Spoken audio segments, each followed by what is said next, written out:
but associate myself to the statements made by our distinguished majority leader, our Senate President himself, and Senator Pia, Senator Tulfo, Senator JV. Malicious is parang kulang po yung salitang malisyoso, Mr. President. A couple of days ago, si Senator Robin Hood at si Senator Bongo naman yung face of the day. Ngayon si Senator Migs. When we are just doing our job, I would like to put on record, Mr. President, that this representation worked very hard para dun sa budget noon sa Cancer Treatment Center dun sa Philippine General Hospital. Ilang bilyon po yun na pinagtulong-tulungan po nating mga senador.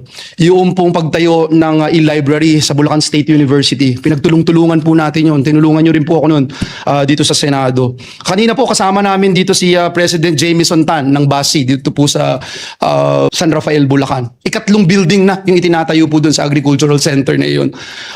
Last time, si Senator Kiko and I worked for the Bustos Dam. And unfortunately, kulang wala na kaming makuhang pondo, kulang yung nagawa po namin. But we are working still to find more funds para i-finance ito. And that's the main reason why flooding is still a big problem in our beloved province. Tomorrow, I'll be visiting 11 towns, Mr. President. Lubog pa rin sa baha. And unfortunately, even I'd be consistent with my advocacies in this same podium, Mr. President. Over and over again, since 2022, I've been talking about flood control.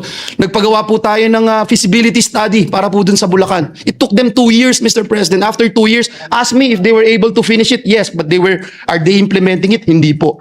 And, this is the main reason, Mr. President, that it pains me a lot as a legislator, as a member of this august chamber, na pag ginagawa mo yung trabaho mo, may isang malisyoso dyan na babatuhin ka ng putik, pero pag hindi ho nag-stick yung putik, hindi na sasabihin na tama naman pala yung ginawa mo, Mr. President. So, I'd like to associate myself again with our colleagues here.